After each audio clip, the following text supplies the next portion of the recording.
Hi, I'm Ralph Preston. I'm here again with William Lowe. We have these roadmap conversations fairly regularly, and tonight we're going to take on the use of weights in recovery. We're going to share with you a little bit about our experience using and not using weights in stroke recovery. So, William, why don't you start it off, and then I'll fill in some blanks.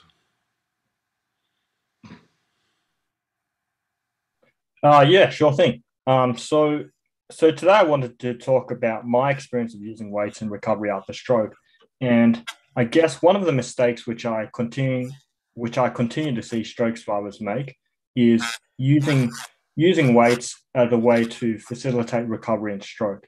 And the reason why I call this the reason why I think that this is a mistake is first and foremost, I'm all for using weights in recovery after stroke. I think that implementing weights in your recovery or your exercise routine, it can be good and there is a time and a place for weights. However, if it's not done correctly, it can actually be a little bit counterproductive and it can actually result in teaching your brain wrong habits or incorrect habits, which can be extremely difficult to reverse down the line. Me personally, I've had this experience myself in the early days of my recovery when I used to go to a rehab gym and I did weights, only to find that later down the line that my brain had actually conditioned itself to use a little bit more effort than necessary to turn on muscles than it used to before I had my stroke. So, with perfect hindsight of my own experience and also seeing other stroke survivors and I guess exchanging notes with them, um, when it comes to using weights in recovery after stroke, I personally believe that there is a time and place for them for using weights. However, it's important to really have a solid foundation and also to make sure that you've taught your brain how to send the correct signals to actually turn on and turn off muscles before you explore the possibility of weights. Otherwise, implementing weights, it can actually create an extra challenge for your brain and I guess force your brain to take on a little bit more than it can actually handle. And this can actually result in your brain developing bad habits and overcompensating or cheating to actually get a movement done. And I think your brain in recovery after stroke, it doesn't know how to differentiate how to correctly send signals to the muscles like it used to before you had a stroke. And so having that added challenge of weights, it can actually result in some bad habits, and these can be extremely hard to reverse. So I think when it comes to using weights in recovery after stroke, it's important to get back to the fundamentals and make sure that you've built a solid foundation before having a look at weights. And that's when it can actually be extremely beneficial in helping you to see more results and allow you to progress in your recovery after stroke. Now, earlier, Ralph, I know you and I were having a conversation about building up the correct movements before exploring the possibility of weights, and you shared some of the things you did when you implemented weights in your recovery to see some changes. I'm just wondering, would you be able to share some of that with the viewers today? Sure. Um, even before my stroke, I was always a big um, advocate of reps over big weights. Don't know why. It goes back a long way, and I guess I kind of adapted that to my or carried that forward into my stroke recovery. Of course, I went to physical therapy and different kinds of weight situations were suggested and everything, and I tried some weights early in the beginning, fairly light weights, 1, 2, 4 pounds. Um, the 7 pound weights I had seemed way too heavy. And I found basically, well, I started with like simple things like curls, and when I took a weight, it made it much more jerky. I did find it was useful for finding the bump I had right about here, and but what I did was I put the weight aside and I got my arm making a nice smooth motion all the way, including right through that bump. And then I added the weight back in to build it up a little bit. And I didn't really have a coach or wasn't really reading anything. It just was kind of intuitive for me. Since I discovered that, I kind of would occasionally use weights and overload whatever muscle I was working on and find out where the bumps were so I could work on them to get a smooth range of motion. But so I didn't introduce weights until I had smooth range of motion. Um, let's see, how else did I use weights? Oh, when I was walking, I did kind of like a power walk, and I'd tend to forget with my left hand. I'd tend to let it drop and not pump it as much. And I put some 1 pound wrist weights on. Um, Made it a little harder to keep that up, but my left hand up and pump in opposition. But it was a constant reminder to my brain to hold it up and pump. So I actually ended up using it like a cue to tell my brain how I wanted to do it, the right way to do it. So I think it actually helped. And again, it was like, it was 1 pound sand soft wrist weight. So I never used much of anything in the beginning. We can talk a little bit about the gym, but what else, what kind of how did you use weights in your recovery, particularly in the early days? I'm sure you've got more to say on this early days subject. Yeah, well, in the early days of my recovery, before I actually had my stroke, I was an avid gym goer. So I would go to the gym and I would do a lot of weights. So returning back to a rehab gym and being able to explore that possibility of using weights in my recovery, at the time, that seemed like a really good idea because it would move me closer to doing something I was doing before I had my stroke. But after a couple of months going to the gym, I realized that although I was lifting heavy weights and it felt good, it was actually affecting the bigger picture of my recovery in that I realized that some of the some of the movements which I was able to perform, the quality wasn't as good as when I stuck to conventional therapy approaches, such as using electrical stimulation or picking up balls and releasing them. Um, and I think this was because going to the gym and using weights, they were actually encouraging my brain, especially when I got tired, to overcompensate by using more effort than was required or using more muscles than was required to actually get through the exercise and finish the repetitions. Um, and so even though the muscles were a lot stronger, I believe in hindsight that going to the gym, because I was powering through those weights and doing these repetitions until I got tired, it was actually teaching my brain how to incorrectly send those signals to turn on and turn off those muscles like before stroke. And given what I know now, I believe that recovery after stroke really occurs by teaching or re-educating your brain how to send those signals it used to, like you did before you had your stroke, to turn on and turn off muscles. And if you're training your brain how to send these signals in an environment which isn't controlled and allows your brain to get easily fatigued and make mistakes such as turning on more muscles than necessary, such as in the case of weights, then this can be quite problematic down the line, especially when you are in a situation or find yourself in a situation where you notice that some muscles are a lot tighter than others, or maybe you're lifting up your arm using your entire torso because maybe one muscle is a lot stronger than the other, and you're not able to lift it up as smoothly as you would like by turning on that one single muscle. So I think in hindsight, I just wanted to add on to what you mentioned about quality over quantity. I am a believer that quality over quantity does make a big difference in recovery after stroke because your brain primarily learns from experience. And if you can give your brain an experience, a positive experience of what it's like to send a signal to turn on and turn off muscles correctly, like you did before your stroke, then you're much more likely to allow your brain to connect dots and learn how it used to do things before your stroke, rather than, I guess, trying to take on an approach where you're trying to lift weights and you're trying to give your brain a little bit more than it can handle. So I'm a huge advocate for what you mentioned about quality over quantity.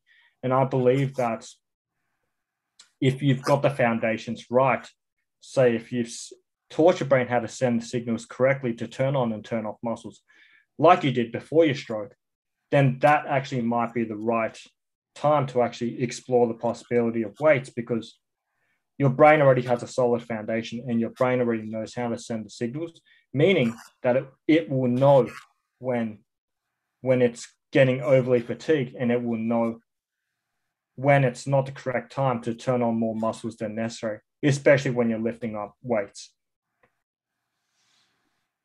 I didn't go to the gym a lot in my early recovery. I did later, and did use it for some fine tuning.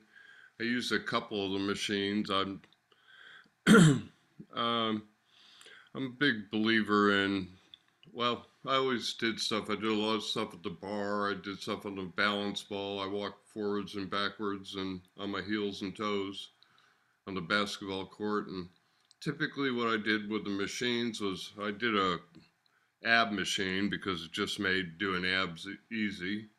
And I used both of the leg machines, one where you lay on your back and you lift your legs up, and the other one where you lay on your stomach, sort of looks similar machine, and you pull your legs up. I always did both of those because they seem to isolate specific muscles, and I did them with often did them only with my affected leg. I'd do some with both legs, and then I'd do a bunch with my affected leg and lighter weights. Again, because I wanted the repetitions. I wanted to get that affected leg smooth. And when I use both legs, it's really hard to figure out how much you're pulling, what you're doing with each one. I find that a lot of times when you use both, that you're using your unaffected leg or arm a lot more than you think. So I did those two machines, and then I did the leg press, also affected leg only. I'd only put 20, 30, 40 pounds on there. I could do 150 or 200 with both legs. But again, I didn't know what I didn't feel like felt like I was in touch with both my legs instead of just my affected leg. And I like working the affected leg only. I didn't know that much about the brain signals, but obviously that's what was going on. And just to circle back for a split second about quality over quantity, I found it's really hard to unlearn bad habits. Takes longer than learning it right the first time. So, and I started over on a couple of things like walking, but that's another conversation. So just remember how important form is over quantity, and how important it is to do things that teach your brain the right way. So you were talking about firing too much. I went to the gym with a friend of mine who's a stroke survivor, and he'd like put, do an arm pull. He'd put like 140 pounds, and he could do like 5 or 6 of them, and he's straining the whole time. I thought, that can't be good, all that straining and the jerkiness. And I followed him around. I'd take it from 120 pounds and put it on 40 or 50, and do nice, smooth, do 10 or 20 of them. So, there is a place for strength training. I mean, if you talk to any doctors or anything, they'll tell you that both impact and strength are good things to do. I've seen people recover through like CrossFit or heavy lifting. Of course, you have to be able to hold on to the bar before you can do much with either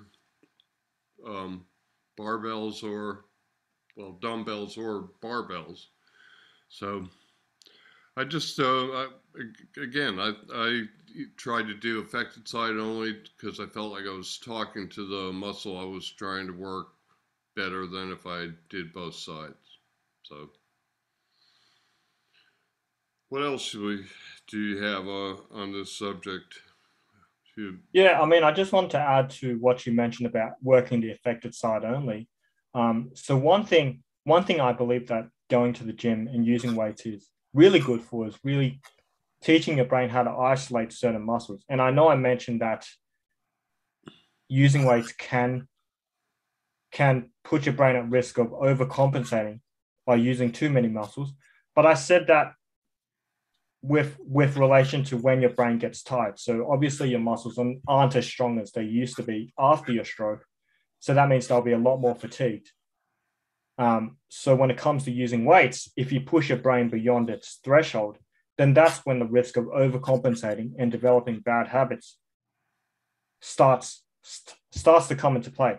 However, I think if you stick to quality over quantity and you have this in mind when you're going to the gym and you're using weights or implementing weights in your recovery, you can really teach your brain how to expose itself to conditions where it's isolating how to actually perform a movement correctly. So, for example, I know that if you go to the gym and you're looking to improve the way you walk, and maybe you're in a situation where you're noticing that you're hyperextending your knee and you can't teach your brain how to stop your knee from hyperextending, one thing you could do is you could actually do a leg press and you could just use your affected leg only. But what you want to do is when you're pushing your leg out, when you want to stop it at that point just before you feel it's going to completely lock before you bring your leg back.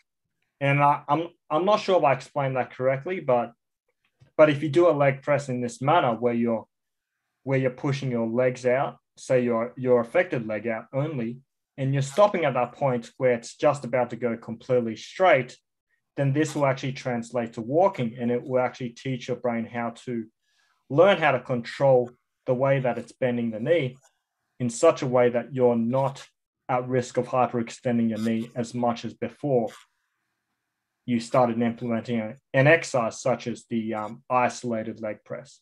So that's one thing I think which is really beneficial when it comes to using weights in your recovery. Where I do have a problem with weights, as I mentioned, is where you haven't got the foundational movements correct or signals from your brain correct, and you're putting your brain at risk of overcompensating by allowing it to get a little bit over fatigued. And that's really where your brain will be tempted to use more muscles than necessary to actually get through the exercise or perform the remaining repetitions. So I think everything you've mentioned, Ralph, about quality over quantity and using weights strategically so that you can isolate the affected limb after stroke, I think that's really good, and I think that it would be very beneficial in recovery after stroke. So I think that there is a time and a place for using weights in your recovery after stroke, but I do believe that having the right mindset and really knowing yourself and having that self-awareness will also come into play when you're thinking about exploring the option of using weights in your recovery. Well, I'm glad you brought up the thing about the leg press again, because I just realized, and hyperextending, because when we talked about hyperextending, I talked about doing shallow knee bends on the land and how if you did them on your affected leg only, it was really difficult and you'd start getting that shaking and straining because you're having to carry all your weight. Well, there's a leg press, there's one affected leg only leg press, so you're essentially sitting back and pushing instead of standing. And but it's like going to the pool. If you put the leg press on 40 pounds, then you only weigh 40 pounds. It's like as if you weighed 40 pounds in the pool, and you can do a shallow knee bend and get really close to that point. So I would put it on 20, 30, 40 pounds, and then I would just do a leg press with that affected leg only. I would just press out and then come back. I wouldn't push it all the way out. I'd just push out a little bit and come back. So what I was trying to do was learn the stop point on the way back. I mean, it's easy to just push. The thing with hyperextension is learning when you come back the other way, where to stop. So I found it real useful for training my brain that way, particularly in that kind of situation, hyperextension. That's a big one for everybody. So, if you think about it, isolating the muscle and using small weights, maybe you can simulate some of the things like I did with the leg presses, in terms of making it like going in the pool. I have a friend who's a personal trainer, and she's got a machine. It's a pull-up machine, and you can put, it has a barbell on the back, and you can put the weight. So let's say 150 pounds, and you put 80 pounds of weights on it. Now you're pulling up 70 pounds. This allows somebody to, do pull-ups. Your average stroke survivor isn't going to be doing pull-ups with their entire body weight for maybe ever. Maybe they couldn't even before their stroke. Pull-ups are tricky, but they do give you a good stretch once you can uh, do them. We worked with a guy, and he got up to about half his weight in about a month. So there's sometimes things you can do sometimes with weights to lessen the load as opposed to carrying all your body weight. So we got anything else?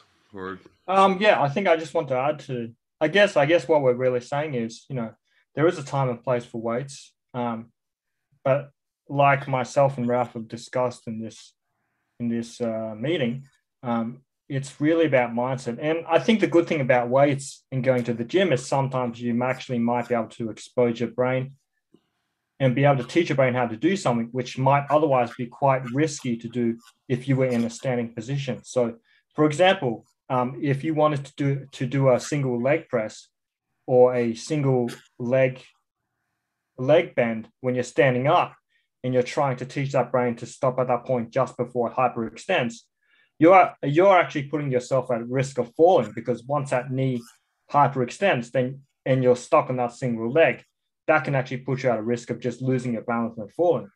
Whereas if you're doing something like an isolated leg press and you're sitting down and you're just isolating the affected limb, because you're sitting down and you're targeting that specific motion of stopping the knee before it's just about to hyperextend, you're not actually risking yourself falling because you're in a seated position.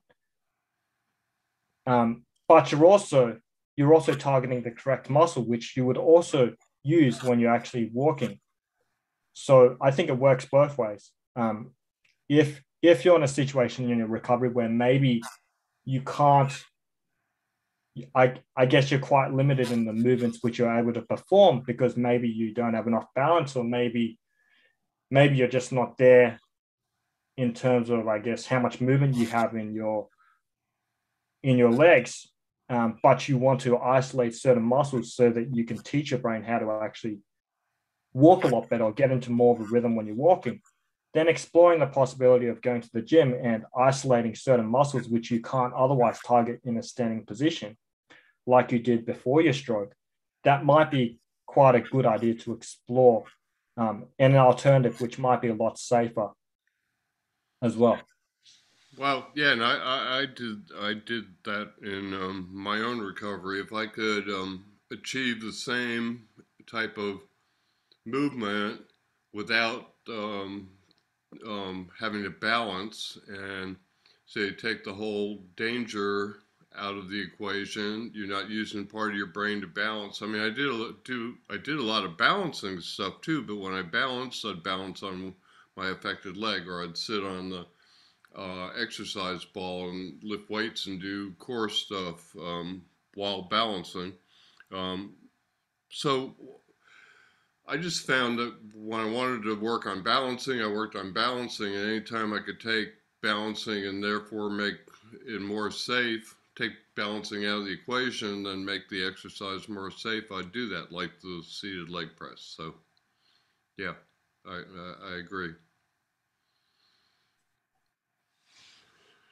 All right, well, I guess maybe we ought to wrap this up and um, put it up on YouTube, and I guess we'll see everybody shortly next time we do one of these.